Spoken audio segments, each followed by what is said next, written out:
computer, right?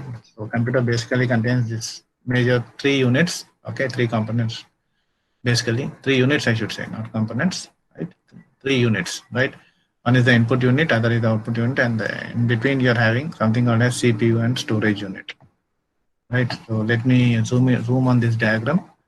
Now, if you look at this diagram, now you can see that these are the basic components of a computer. Okay, like you're having input units, something like your keyboard, you're having mouse. Okay, these are nothing but input units.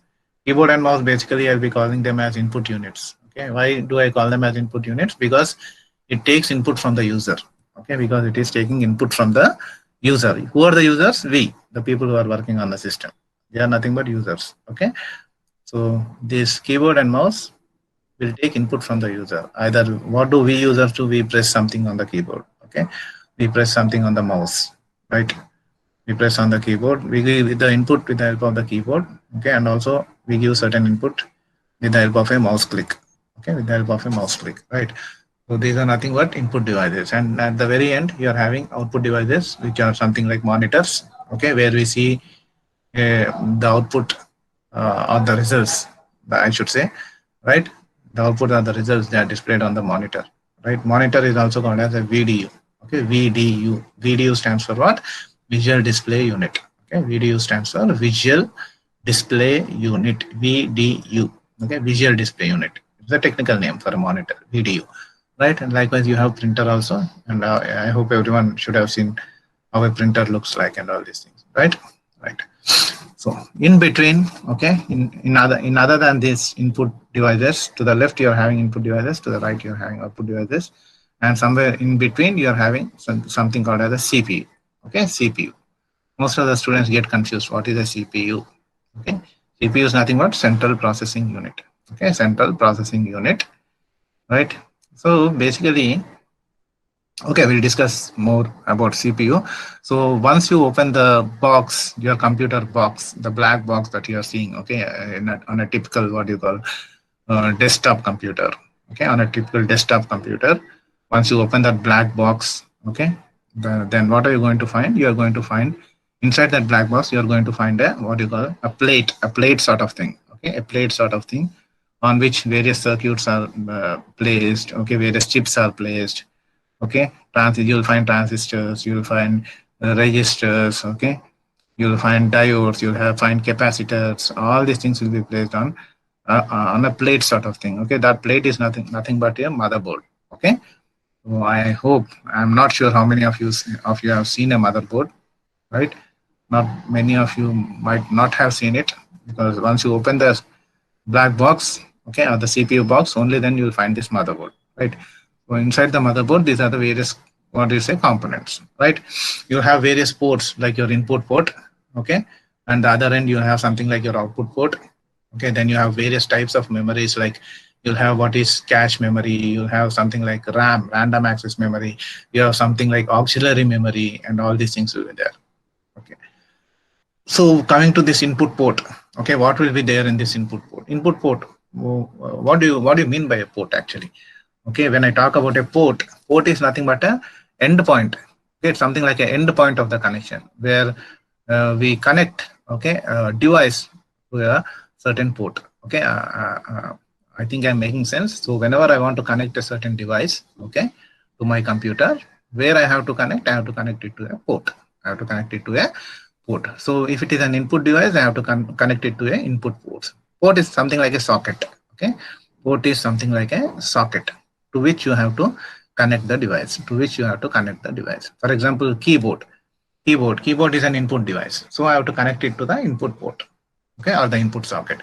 Mouse is an input device, so I have to connect mouse to the input port, right?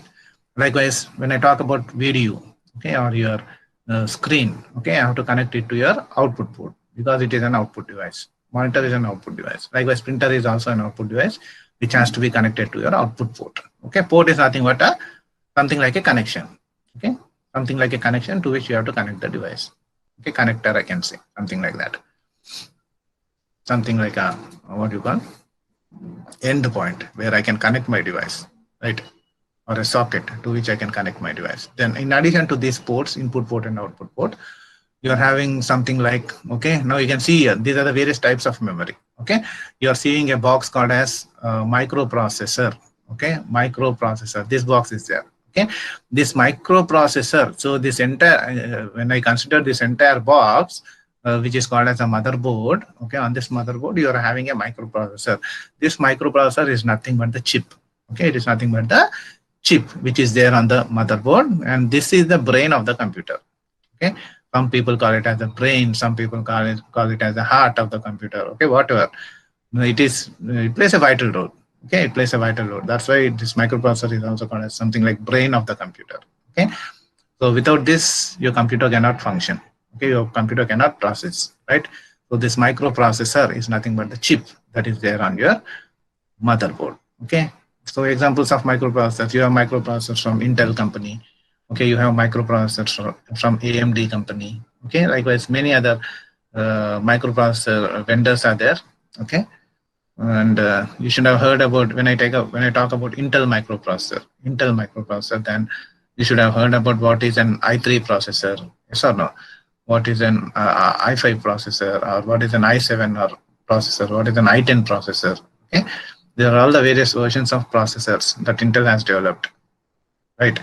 So these are the various versions of the processors, and this chip is nothing but the processor, microprocessor chip. Inside the chip only you are having a memory. Okay, memory called as a cache memory. Okay, cache memory. We'll discuss more about memory when we discuss the concept on memories. So you're having something like cache memory, which is there in microprocessor. Okay, then you're having something like RAM. RAM stands for random access memory. Okay, RAM stands for what? Random access memory. Okay, it is a temporary memory, or I can call it as it is a volatile memory. Okay, RAM is a volatile memory. I call it as volatile because if you are storing something in RAM memory, if I'm storing something in RAM memory, the contents will be there as long as the power is there. Okay, power is there. Once the power is lost, whatever contents you have stored in RAM will also be lost. Okay, that is why RAM is called as what memory? It is called as volatile. Volatile. Okay, volatile means something which will evaporate. Yes or no? Okay, something which will evaporate, something which is not permanent. If at all, if you want to store your data permanently, then you have to make use of this auxiliary memory. Okay, I call it as auxiliary circuits or auxiliary memory. Auxiliary memory is also called as secondary memory. Okay, secondary memory.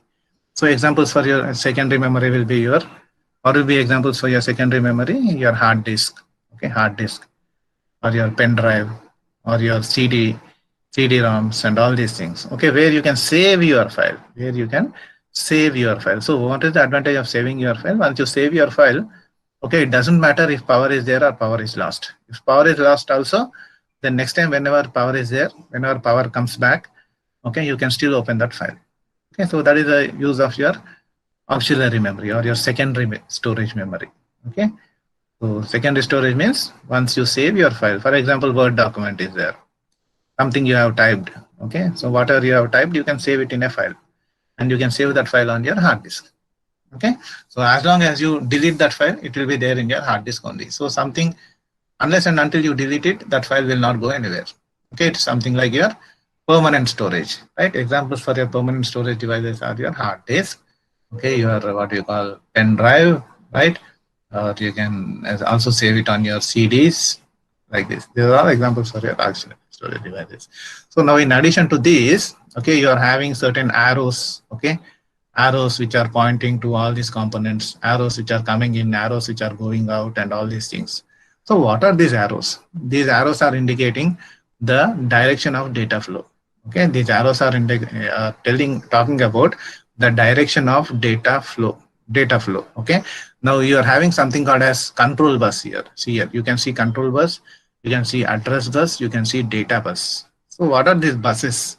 Okay, what are these buses? Okay, in computer architecture, what does a bus mean? Bus mean. Okay, these buses are nothing but these are the means. Okay, these are the means using which your data is getting what you call transferred or communicated among the various components. Okay, so when I talk about a bus, it is through the bus only. Generally, what does a bus do? Okay, if you stand in a bus stop, what does the bus do? Bus will come there to the bus stop. You get into the bus, and bus will take you to the destination. Yes or no? So bus will take you from source to the destination. Okay. So depending on what bus can carry anything. Okay. Bus can carry you. Okay. It can carry your goods. Okay. It can carry anything. A bus can carry anything. Okay. So depending on what the bus is carrying, okay, it can be classified as a control bus. It can be classified as an address bus. It can also be classified as a data bus. People, are you getting me? So a bus, basically in general, what does a bus do in computer architecture? Bus is the means of transport or communication, okay, between various components. So if I'm talking about a control bus, or first of all, let me talk about a data address bus, actually address bus. So if I want to add two numbers, okay, if I want to add two numbers 10 and 20, okay, if I want to add two numbers 10 and 20, then can a computer directly add 10 and 20? No. Okay, it has to tell the processor where it has to tell the processor where this 10 and 20 are. Okay, what is the memory location of 10 and what is the memory location of 20? Okay, first it has to give the address of 10 and 20.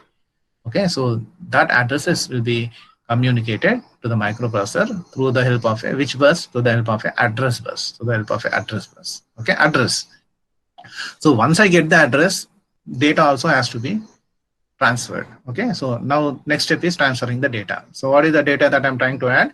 10 and 20, 10 and 20, 10 plus 20. So data 10 plus 20 also has to be given to the processor for adding. Okay, so that will be given by with the help of which bus?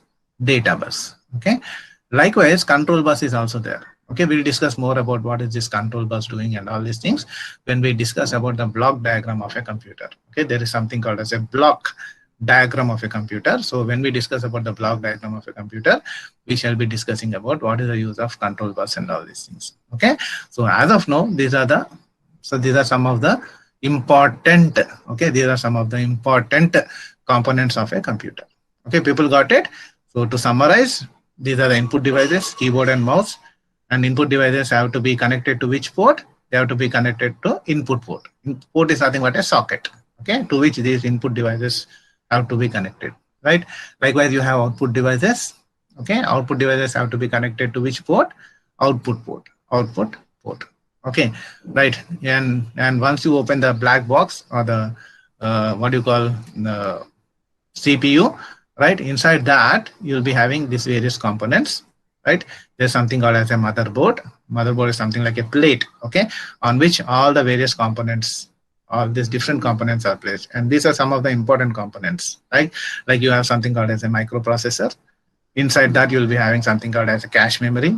Then you'll be also having something called as random access memory, which I call it as RAM. Okay, you'll be having something like secondary storage memory. All these things will be connected to each other with the help of buses. Okay, and buses can probably be classified as a control bus, an address bus, and a data bus. Okay, and each bus does its own job. Okay, like address bus will carry the address, data bus will carry the data, control bus will give the control signals. Okay, control signals, right? So this is something like, okay, these are the major components.